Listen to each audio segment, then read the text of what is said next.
Welcome again to Solid Rock, where we test-stress the Gospels. My name is Matti Dobrasi, and I'll be speaking to my friend and neighbor, Peter Murfitt, and the technical aspects will be taken care of our friend Timothy Benek. So, the last time we learned that the textual criticism was a useful tool for analyzing manuscripts and to get as close as possible to the original text intended by the authors of the New Testament. We also found that the New Testament manuscripts were faithfully transcribed through history without any major changes. This meant that the text of the New Testament is remarkably stable, especially in comparison with other ancient works. And our conclusion was that the New Testament that has come down to us is really what the apostles originally wrote. Yes, that's it. And the Gospels in particular were all based on eyewitness testimony. So what are we going to talk about today, Peter? We have to consider the translations of the New Testament into other ancient languages. Then we will deal with a whole range of other ancient documents. Another major topic for today is how the early church decided which documents were authoritative and which should be included in the New Testament and which should not be. Fascinating topic. I imagine that the New Testament was first translated from the original Greek into Latin. Is that correct? Yes, the four Gospels and the Pauline epistles were translated into Latin by the end of the 2nd century. It's the closest ancient language structurally to the original Koine Greek of the New Testament. However, even here there are important linguistic differences. Therefore, it's too difficult to use Latin versions of the New Testament in the textual criticism of the Greek text. What other ancient languages was the New Testament translated into? Well, following Latin, the New Testament was translated into other ancient languages such as Coptic and Syriac, not later than the 3rd century. And by the late 4th century, the New Testament had also been translated into Gothic, Ethiopian and Armenian.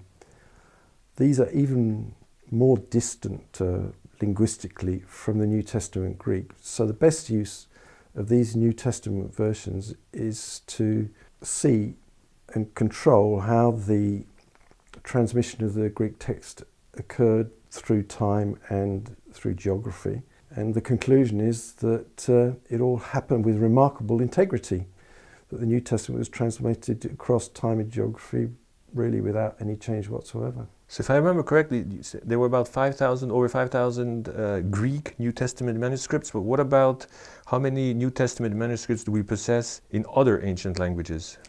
Well, the figure in Latin is very difficult to estimate. The Syriac manuscript tradition is rich, beginning in the 2nd century and with 120 copies in the 7th century alone.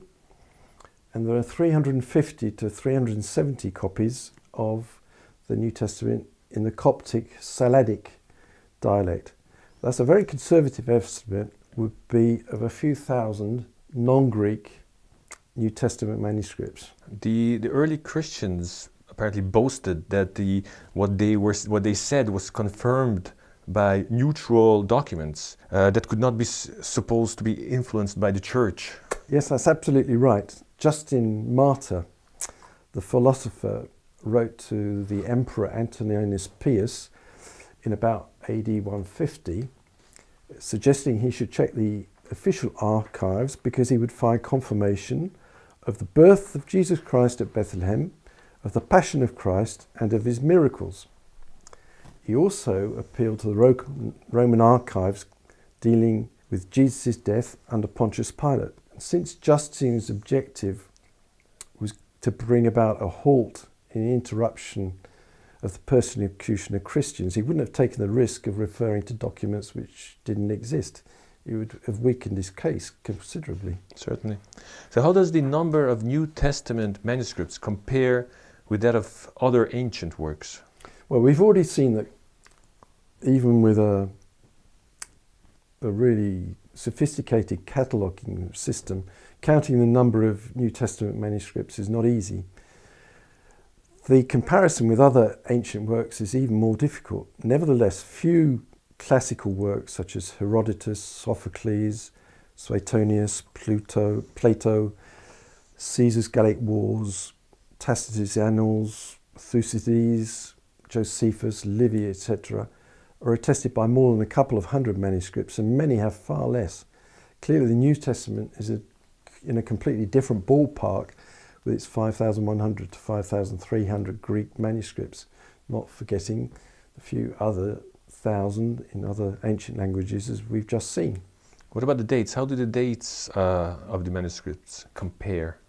Well, the New Testament has more early manuscripts than other ancient works, including probably half a dozen from the 2nd century, that is within 100 years of the final document being written.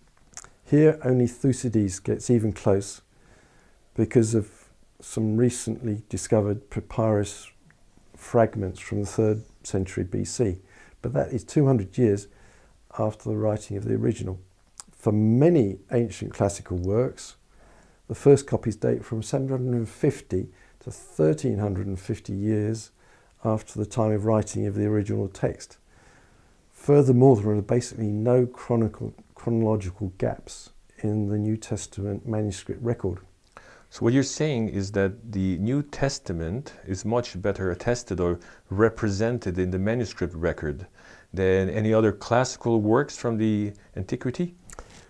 Yep, that's absolutely right. And in other words, if we can't trust the New Testament, we can't trust any ancient text whatsoever. Can you talk a little bit about the Dead Sea Scrolls? Yeah. The Dead Sea Scrolls came from Qumran. Now, Qumran was situated on the shore of the Dead Sea and was occupied in the 1st century by the Essene community, or the Essene sect. They took no part in society and led a very secluded life, waiting for a messianic figure from their own ranks called the Teacher of Righteousness. During the summer of 1947, a Bedouin herdsman came across several caves, and in them large clay jars which were found to contain copper rolls on which there were manuscripts wrapped in cloth. Many of the manuscripts concerned the future Teacher of Righteousness and the rules for the Essene community. However, there were also 220 copies of fragments of the Old Testament. They had been placed in the caves in AD 68 to be hidden from the Roman armies who were quashing the Jewish revolt of AD 66 to 74. So do the Dead Sea Scrolls have anything to tell us about Jesus or the early Christians? No, the Dead Sea Scrolls tell us nothing about Jesus and the early Christians. What about other ancient documents that should be mentioned here? Well, over 200 years before the time of Jesus, all the books of the Hebrew Bible, that's the Old Testament, were translated into Greek.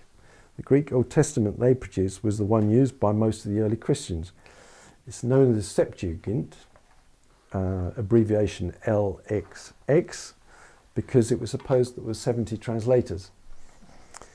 And this was also the point at which the books that we know as the Apocrypha first appeared. Their validity and status were argued about in the early church, and the debate re-emerged during the Reformation. As a result, some Bibles contain these books and they place them between the Old Testament and the New Testament, while other Bibles exclude them. Nevertheless, even if the doctrinal value of them is debated, their historical value is there, because books such as 1 and 2 Maccabees tell us all about the history of the Jews between the Old Testament and the New Testament, the intertestamental period between 400 and 0 BC. They therefore give us an insight into the Jewish customs and how the Jews thought at the time of Jesus, much in the same way as the Dead Sea Scrolls and the works of Flavius Josephus. I think we're coming to a crucial question here about how did the early church decide which documents would go into the New Testament and which were to be excluded?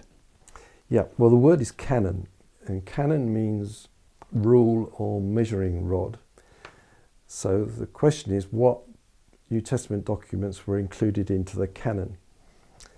Contrary to popular theories developed by a certain Dan Brown in a certain thriller, the New Testament canon was not an attempt to present a socially or politically acceptable theology. We must remember that these debates were going on during times of fierce, if intermittent, persecution.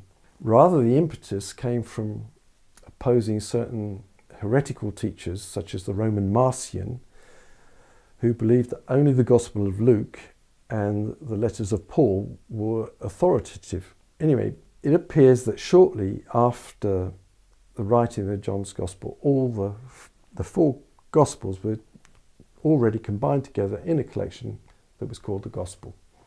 We haven't spoken for a long time about your friend Irenaeus. I mean, Yeah. what did he have to say about this? Well, by the time that Irenaeus, who although he was born in Smyrna, became bishop in Lyon in about 180, for Irenaeus the idea of a fourfold gospel was so axiomatic that he considered it just like the four poles of the compass or the four winds, and that it was accepted as such throughout the whole early church. Irenaeus also quoted from about 20 New Testament books, appealing to their authority in his combat against the gnostic heretics. What about other church fathers other than Irenaeus? Which New Testament books did they regard or report as authoritative? Well, reading through the work of Eusebius, he's the father of church history, we get a good impression of the internal debate which was going on in the church concerning the value of the respective documents. He mentions Clement of Alexandria, who wrote somewhere around AD 200, and Origen, who wrote a little later, around 2010 to 2240. They talk about two categories. First of all, the books that whose authority is undisputed, and then other books whose authority is generally accepted but disputed by some. So all this evidence suggests that from early date, the Christians in the early church began to collect together the writings of the apostles and the evangelists and to treat them as authoritative and scriptural. Yeah, it's clear that by the time of Irenaeus, that's, as we said, about 180 AD, the four Gospels, that's Matthew, Mark, Luke and John, Paul's letters, Hebrews, and at least 1 Peter and 1 John, and probably Revelation, were all regarded as authoritative scripture. The rest of what we regard today as the New Testament was accepted by most, that's James, Jude, 2 Peter, 2 and 3 John, but there was some continuing open debate on the subject. For example, Clement of Alexandria and Origen didn't have exactly the same view on these things. Origen said that 2 and 3 John, whether it was in the New Testament or not, wasn't any big deal because if you put them together, they only made up 100 lines anyway. But what about at the end? What was the choice of the early church based on? Well, reading between the lines, we see that there were two criteria that were emerging to decide whether the book was authoritative or not.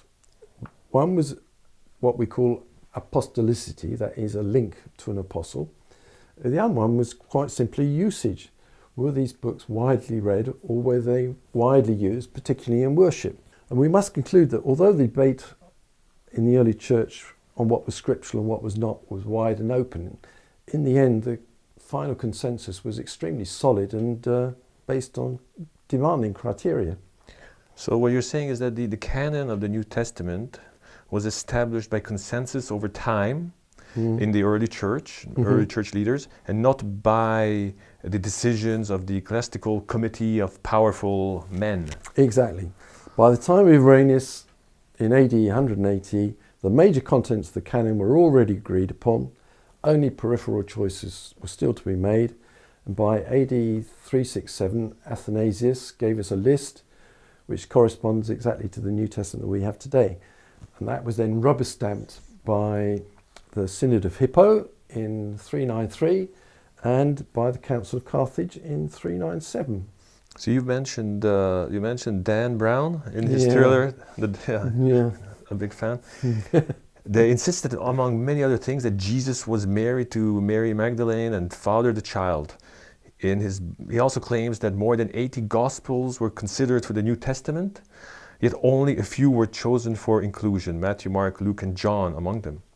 So would you like to comment on this? Well, we've just said that this is an entirely erroneous view of how the choice was made of the books entering the New Testament canon. As for Dan Brown's idea that Jesus married Mary Magdalene and fathered a child, essentially that comes from Dan Brown's imagination. Some may suppose that it comes from a very twisted interpretation of a passage from the Gnostic Gospel of Philip, written somewhere around the 3rd century. But the interpretation is extremely dodgy on several counts and really should be disregarded. Well, what can be said about the Nag Hammadi documents discovered in the Upper Egypt in 1945, including the so-called Gnostic Gospels?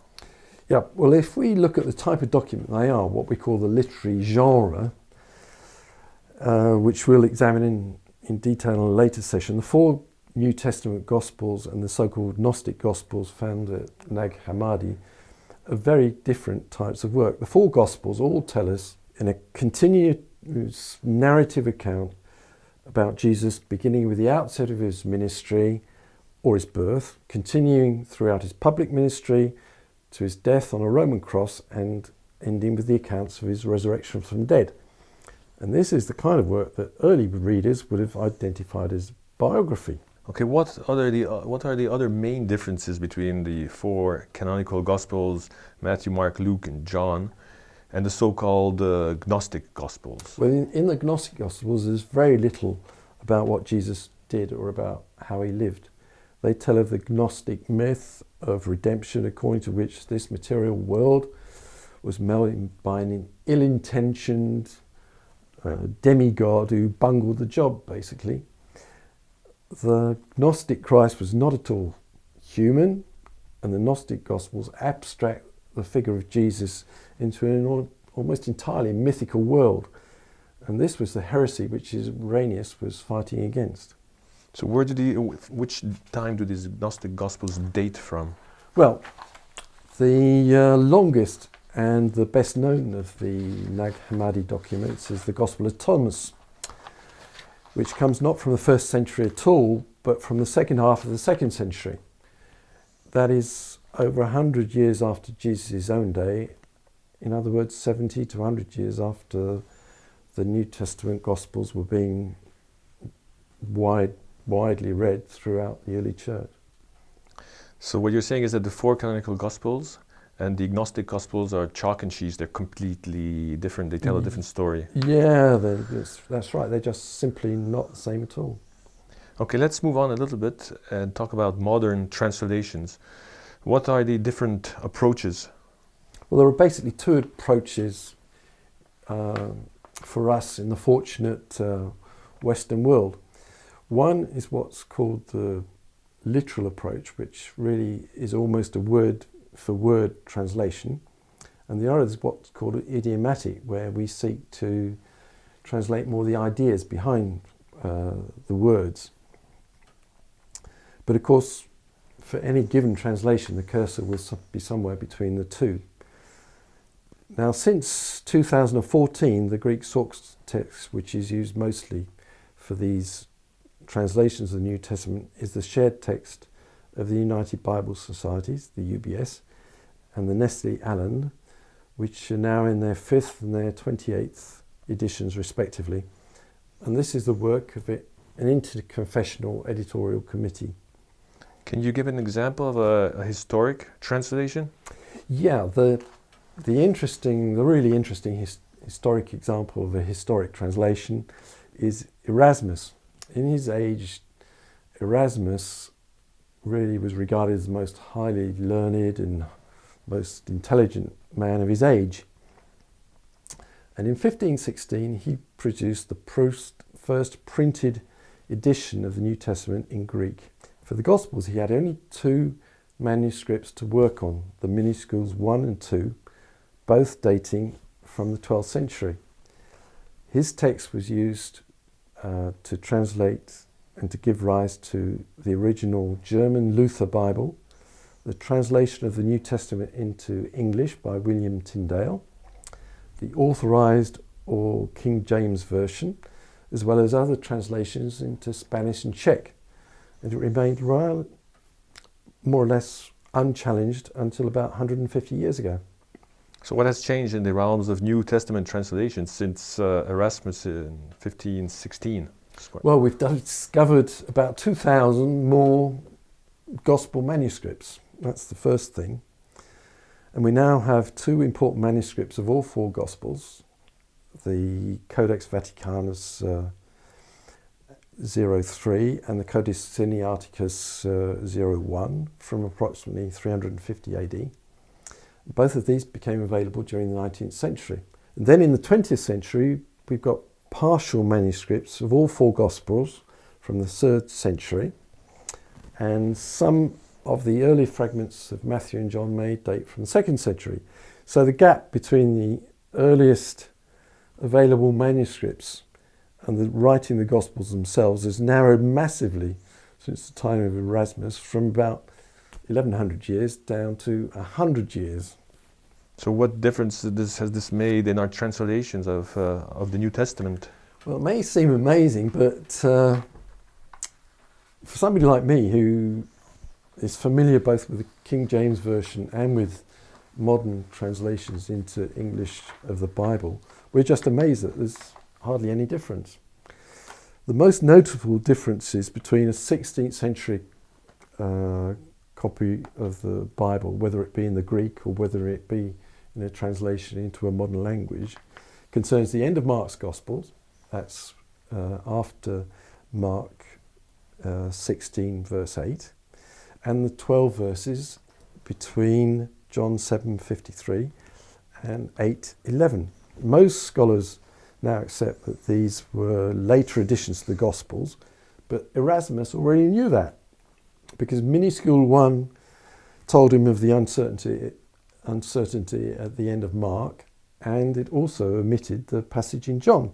So even though we've got nearly 1,000 more manuscripts than Erasmus, and the gap between the earliest manuscript that we've got is decreased by over 1,000 years, not much has changed. And that's really a further witness to the remarkable stability of the New Testament Greek text over time and over geographical boundaries.